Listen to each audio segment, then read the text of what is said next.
Hi, I'm Scott Langdon, and this week on God and Autobiography, the podcast, we return to our Life Wisdom Project series.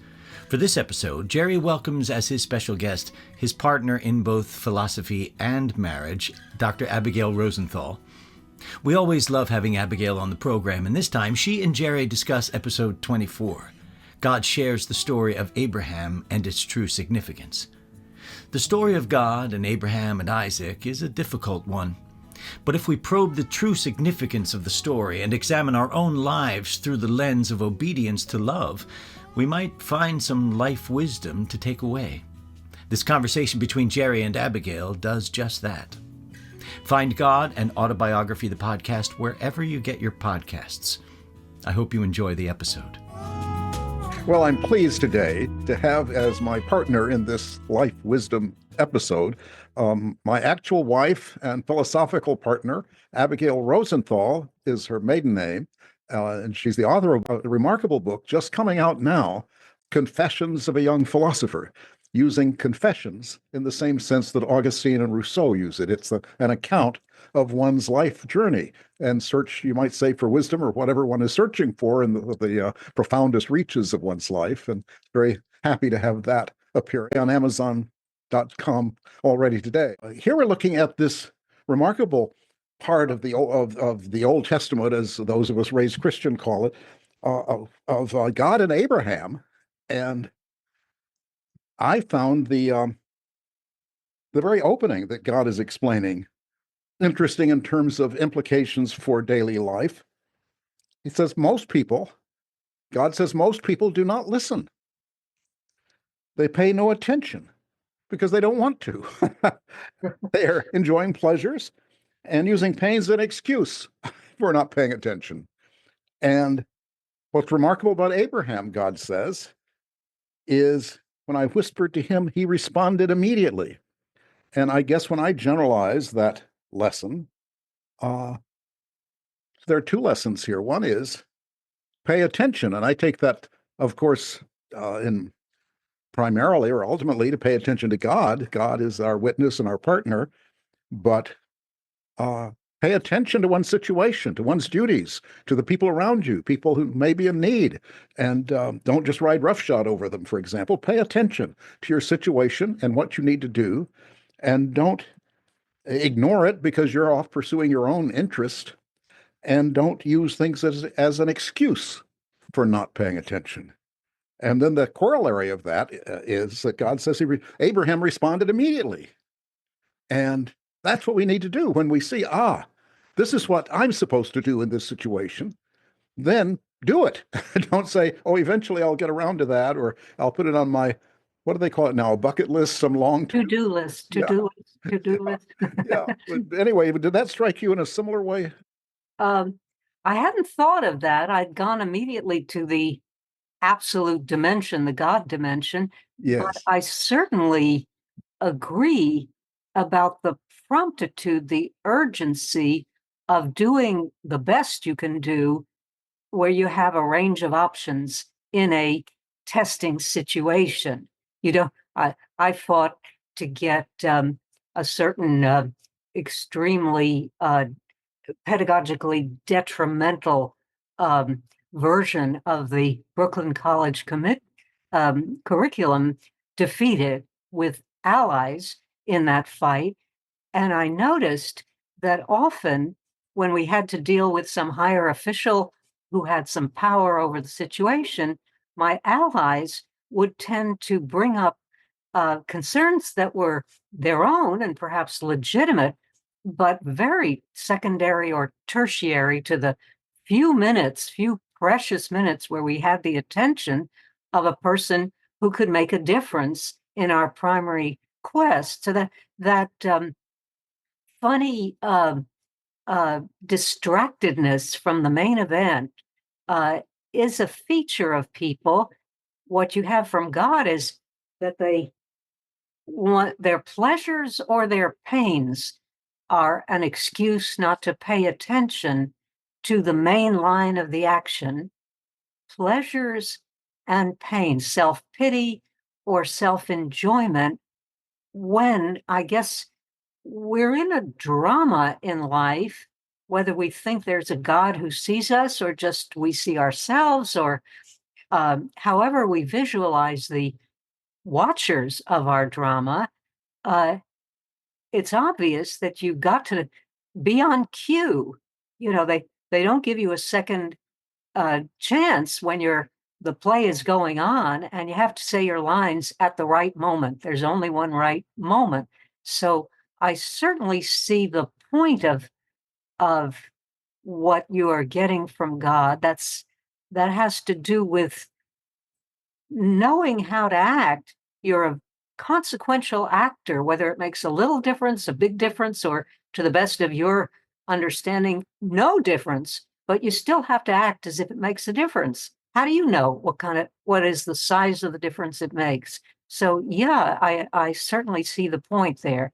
Yeah. And it's got to be immediate. You can't just delay and halt around. And a lot of that I was thinking of these situations that you and I have been sometimes involved in. It's really a kind of not gross selfishness so much as a petty selfishness of just not being able to keep the eye on the ball. There's something at stake here, folks. And yet, oh, but I got this problem here, blah, blah, blah, a little complaint. I was snubbed 3 months ago, and I'm only going to yarn on about that. And you need to lift your eyes. I always think too about the highest thing you can see, whatever it's God or some other form of ideality or duty or the importance of the situation, the institution, the relationship, but whatever the highest thing is, keep your eye on that and try to use, each have limited energy. Try to use your limited energy for the highest thing you can discern in your situation, and pay attention so that if there is something high, you're noticing it. Yeah. What I think is so instructive and constructive in the way you are translating back into human everydayness these words from God is that you are not taking the Akedah, what the Jews call the binding of Isaac, the sacrifice, the great test that Abraham is put to. You're not taking that as only something about us and God, with a capital G, in an unusual situation. But a lot of people what comes to mind is Søren Kierkegaard, made a big story about the Akedah, and I think he called it the teleological, that is, for a purpose, suspension of the ethical. It's unethical to murder your son, but for a higher purpose, if God says to do it, Abraham is ready to gird up his loins and trek up the mountain and do it. Let's pause a moment. Yeah. And just tell the story. Not everyone has this at the feet of their minds, Okay. the Akedah, and so forth. But what happens to Abraham that makes this moment of high drama? Yeah, God says to Abraham, you, Abraham, it's me, God, take your son, your only son, whom you love, and bind him and sacrifice him to me, God. And Abraham has waited about 100 years to have a son after, in the original Lech Lecha, get thee up and get thee out from Ur of the Chaldees, and I'm going to make you my own, says God to Abraham. One of the other things God says immediately to Abraham is, I'm going to make you a great nation, and you're going to have many descendants, and you're going to make history. You're going to change the planet. So the son for whom Abraham has waited trustingly 100 years till he reaches that age to have, is the one to be sacrificed. So and then no great nation can come. Yeah. Right? This is the whole promise God made of make you like the stars in the sky or something. Yeah. And no, Abraham, it's going to be zero. And Abraham does not say, wait a minute, it says here, I got it in the good book, I wrote it down at the time, you're going to have in your progeny and your descendants an enormous wealth of population going to come from your son. And oops, that very connecting link to the future, cut off. And so that's what Abraham consents to. And he takes Isaac along with him, and they climb up to the top of this Mount Moriah place, and he ties Isaac. Oh, Isaac says, what about a sacrifice? We don't have an animal. God says Abraham will provide the sacrifice. And they get to the altar where the sacrifice is to be provided. And to Isaac's perhaps surprise, he's the sacrifice. Abraham binds his son to the altar. The Hebrew for that moment is the Akedah, the binding of Isaac. So no running away. You are my boy, the sacrifice. And Abraham raises his cleaver or whatever weapon he has to plunge it into Isaac, to plunge it into his son. And the voice of an angel intercedes and says, stop, don't do it. Don't lay your hand on the boy, because you have been willing to sacrifice what is most dear to you on earth. I know that you are worthy, or you've passed the ultimate test. So that's the Akedah, the binding story, Yeah. Isaac. Yeah. There's, of course, I say in my dialogue with God, if you told me to do that, I wouldn't do it. What can possibly be the point of such a story? And God says, no, of course I wouldn't do it. The purpose of that extreme example is it was necessary to drive home the point. Yeah. And the point is, God says, the absolute authority I hold. Yeah. And that's puzzling. It sounds kind of arbitrary, right? Sounds kind of arbitrary. Yes, it does. Yeah. In Kierkegaard's version of that story, what typifies or exemplifies the faith that Abraham has in the God he has followed out of his native city is he secretly knows that God will not follow through. And I think that's wrong. That can't be the right reading of the story. I think, and Kierkegaard might have been interested in it because he calls it the teleological, that is, purposeful suspension of the ethical. And I think Søren Kierkegaard is thinking of his own case where he breaks his engagement to Regina in order to become Søren Kierkegaard, and kind of ruins her emotional life and probably distorts both of them. And but if I'm reading this somewhat aslant, but accurately, Kierkegaard's Akedah provides a rationale for the way he mistreats his fiancée. Yeah. So he's looking for a story that would justify breaking one's ethical duties, Yes. doing the wrong thing ethically. Doing the wrong thing. Any holy person can say, well, I'm above all that, right? Yeah, It's a problem sometimes with gurus and everybody else, evangelists and so on, that they, well, we're above that, or there's ultimate forgiveness anyway, so we can be ruthless or whatever we are, indulgent. So that's one thing to avoid doing. It's a rationalization.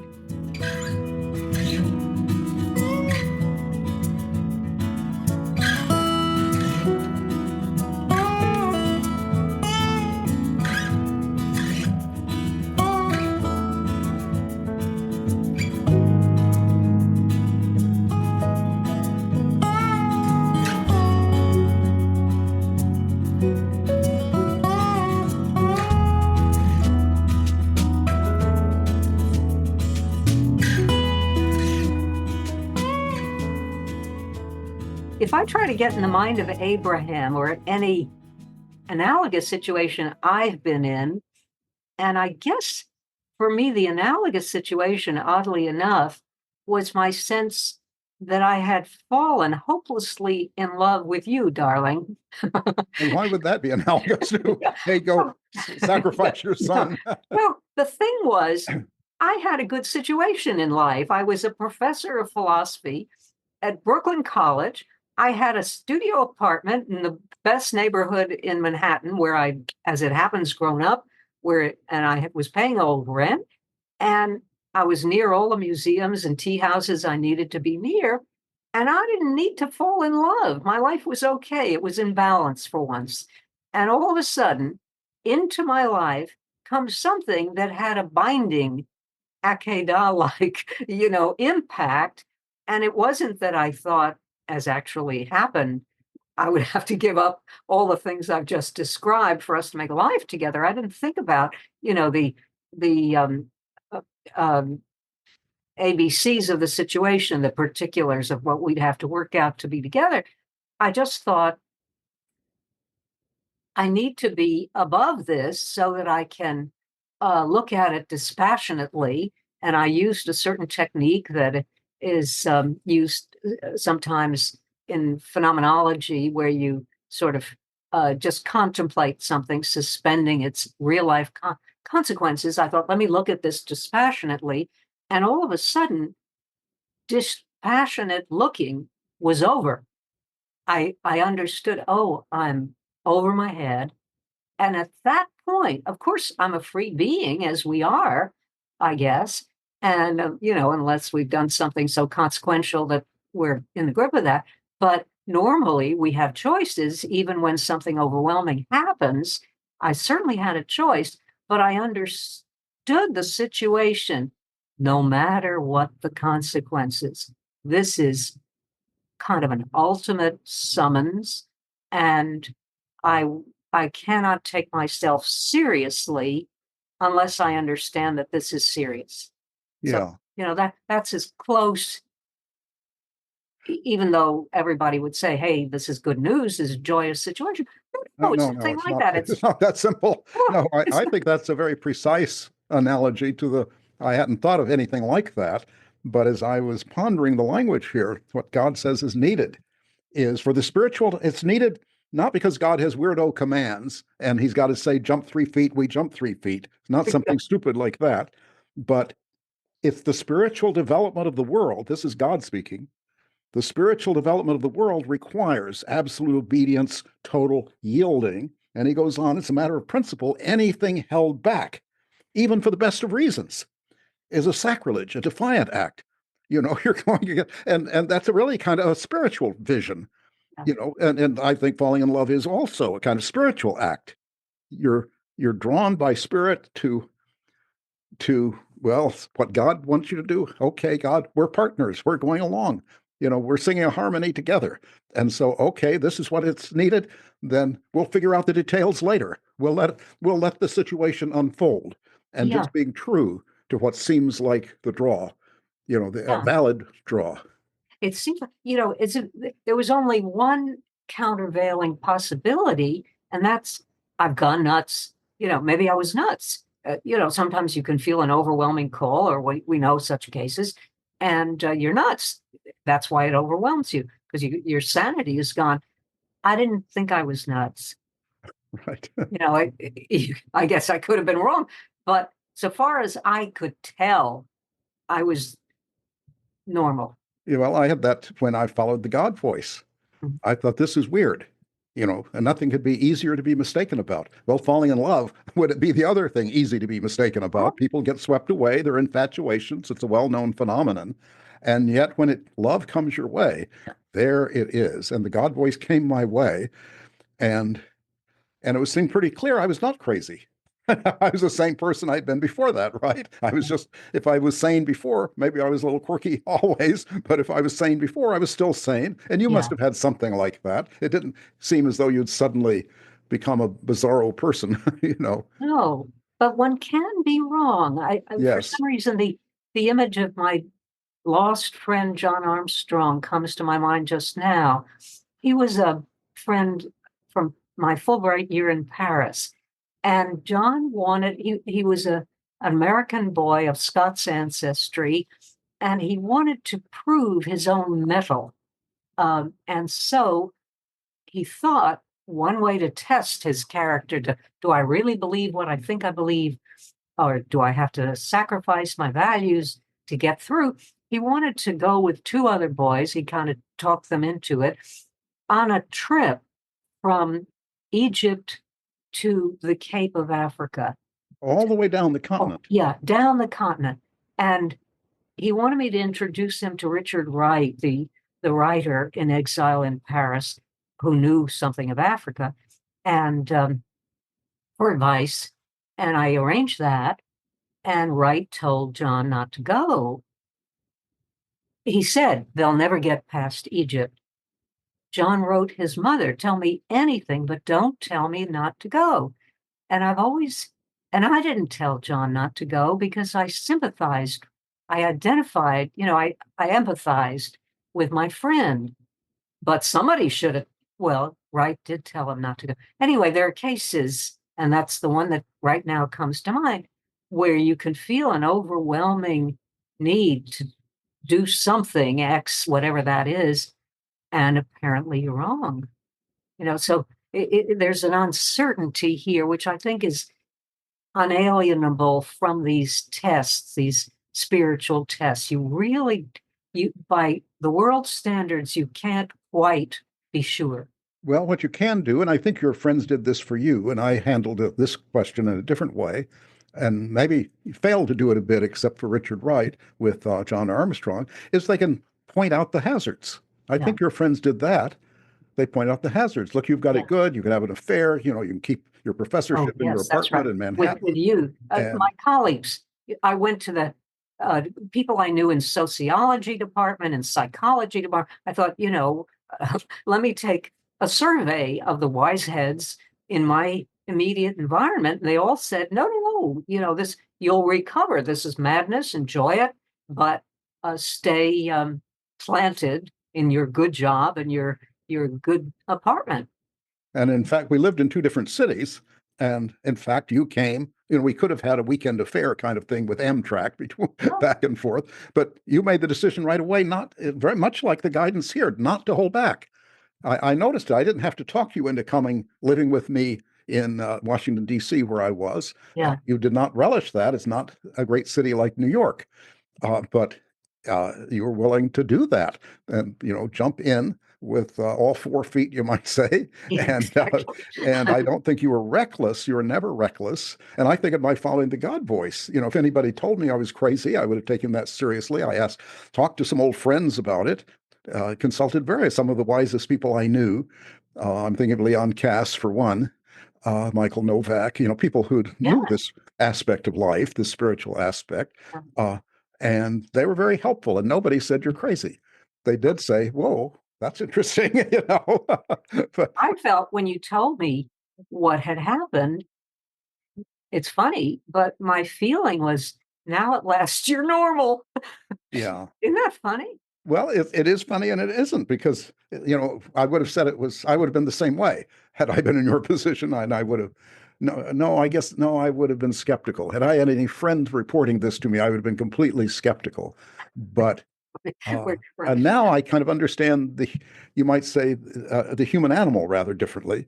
And I understand us as somehow essentially oriented to, somehow connected to the divine and the ultimate and the highest, where somehow our system is somewhat aspirationally built toward, you might call it just our ideal self, the self we would like to have. Yeah. Economists who like to talk about every value in terms of preferences, you have preferences, they talk about the preferences you would prefer to have, Good, and those are the highest preferences. Yeah. Plato thought so too. The just man, his sort of imaginary concept, who remains just while they put his eyes out, they defame him, and everybody believes the slanders. That's for Plato the norm. That's the norm. Yeah. And it's built right into the human structure and the structure of reality, you might say. Yeah. So I did become, oddly enough, more normal. And maybe when you fell in love, you became more normal, because it wasn't a mistake. If it had been a mistake, it might have created distortions, but it was not a mistake. I noticed I was seeing things crisp that had been blurry and assembled in proportion that had been differently ranked, ranked according to how they scared me or something like that. I saw the world in a way, it seems to me, more true. And I noticed this early. This looks super normal. Super normal, right? Yeah. And that's good. Yeah. To be super normal is great. To be normal is enough, but to be super normal is great. In fact, I think I had a dream where there was a sort of august figure, female with long robes, Greek robes. I'm vaguely remembering this just now, who said to me, "You are absolutely normal, which sounds like a contradiction in terms. Right. Normal is always qualified. Abnormally normal. Yeah, on all sides. You don't go to extremes when you're normal, but apparently there's some kind of extreme that's inbuilt in normality itself. And when you're wholeheartedly in love, for example, you would be touching that kind of normal. Yeah, isn't that great?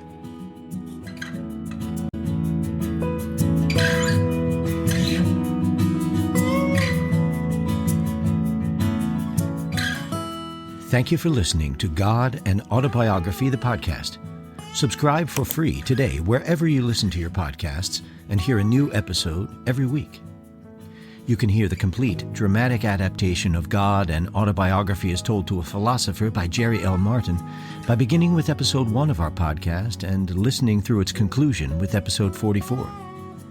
You can read the original true story in the book from which this podcast is adapted, God and Autobiography as Told to a Philosopher, available now at Amazon.com and always at godandautobiography.com.